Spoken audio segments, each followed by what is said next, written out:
In this letter to Timothy, the Apostle Paul is encouraging his young friend. He says, "Let no one despise your youth, but set the believers an example in speech and conduct, in love, in faith, in purity." Let no one despise your youth, but be an example.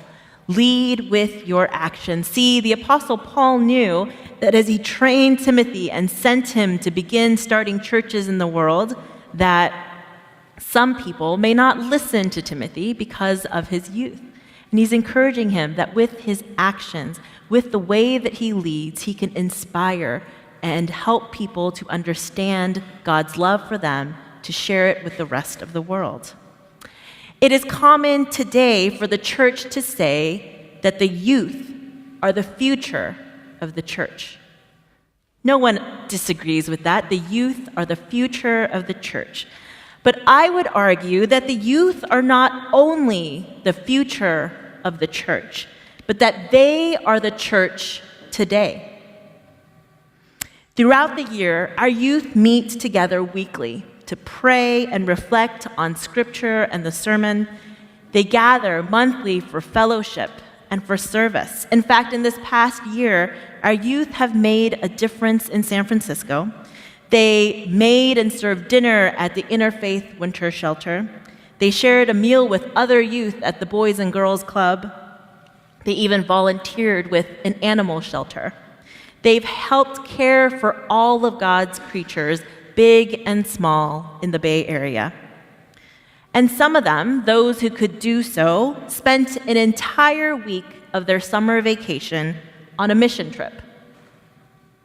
You could be on vacation, playing video games, watching Netflix, but they spent it sleeping on the ground of a church, not always showering when they wanted to, working hard on a mission trip. And we all went through the Sierra Service Project this year, and this particular program is very construction heavy, as Hadley and Erica and Rachel shared with you that they got to use circ saws and big, heavy machinery, and it was exciting, but it was also hard work, often work that we were doing in 90 or 100-degree temperatures.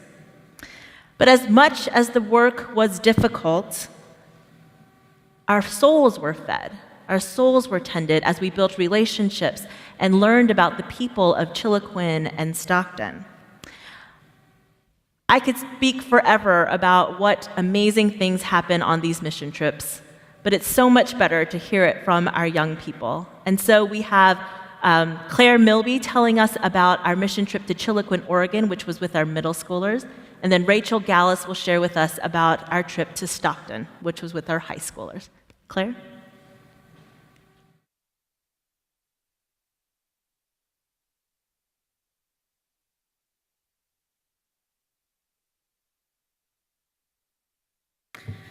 Hi, I'm Claire Milby, and this is my second year on the middle school mission trip. This year, we went to Chiloquin, Oregon.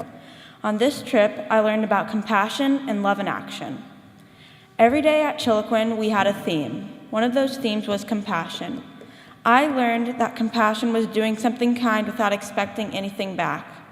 I experienced this when we scraped and painted Jackie's house. It felt good to help Jackie and her family. Jackie is an elderly woman who lives with her husband and 4 dogs. She enjoys watching TV, going to church, and playing with her dogs. She showed us compassion by introducing us to her dogs so they would not bother us when we went into her house. This made it easier and more fun to help her. Jackie was not capable of painting her own house, so she asked us to help her do it. She lived in a small, 1-story house with peeling paint. We scraped the whole house and primered the front. The house will turn out to be a sandstone color with green trim. Love in action was also a theme. Love in action is the concept of not only feeling love, but showing and doing something with it. These mission trips are nice because they help you make new friends, learn about your faith, and put love in action by doing acts of kindness for people less fortunate than us. A lot of kids on the trips could not wait to put their love into action. There were 4 different churches there who were ready to show their love through their youth. The kids were very nice and were very eager to help God.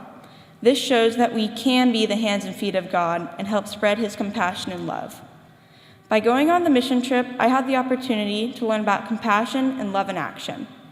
It made me feel good getting to know Jackie and helping her.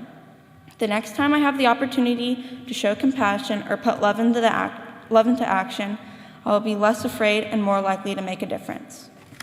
Thank you.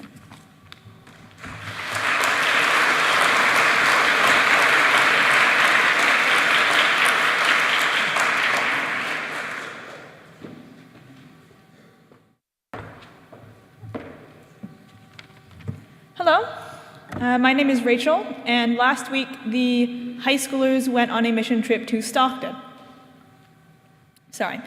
A group of 6 of us went. It was a relatively small group. We were broken up into various teams and did a lot of construction projects.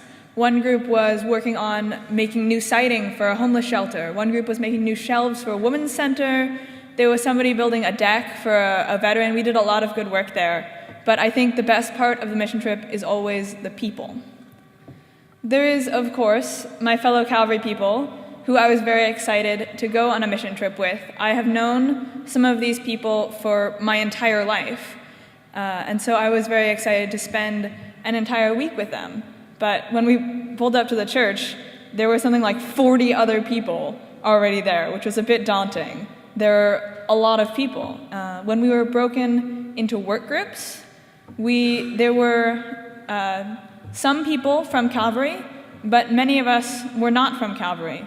So my work group was working on a homeless shelter, and there were 11 of us in total, 3 from Calvary and the other 8 from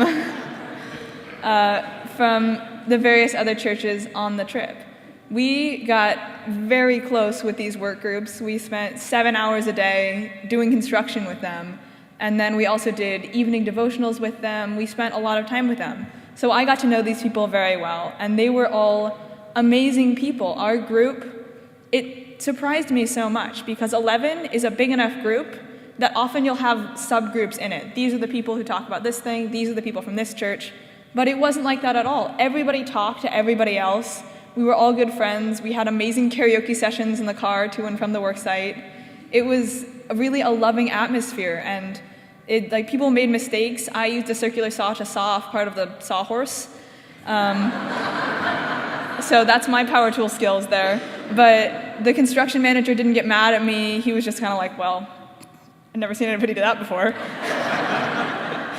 It was a very kind and loving atmosphere. And speaking of the construction people, the counselors and the adults at SSP were really one of the things that made me feel the most welcome.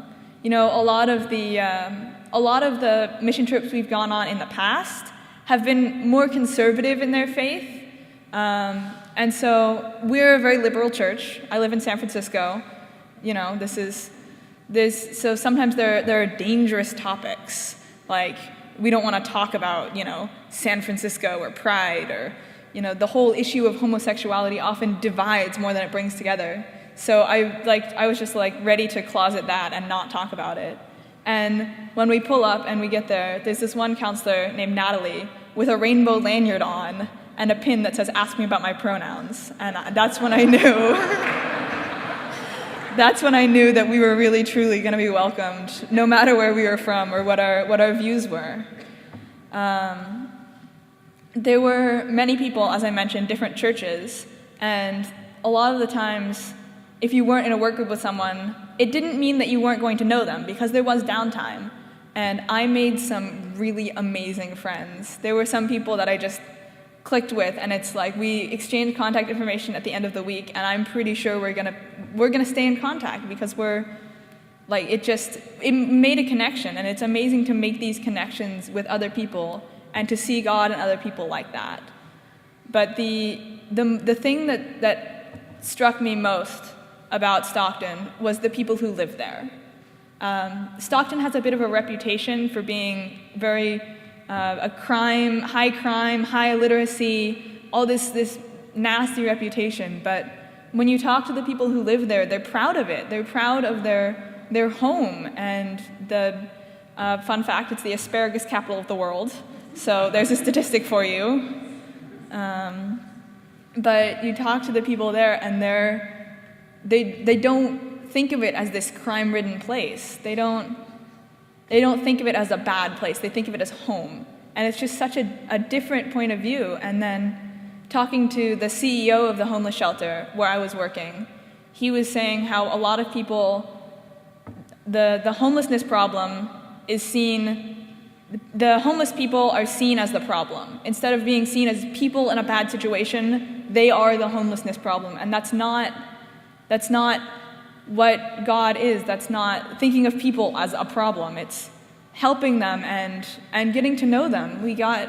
When we went into the shelter, we talked to some people just briefly, and even just that, a conversation, it's like, wow, you sort of don't realize that you don't think of them as people until you have a conversation with them. And then you start to notice you live a very different life, but we're all children of God, and we can all come together and make something beautiful. Thank you.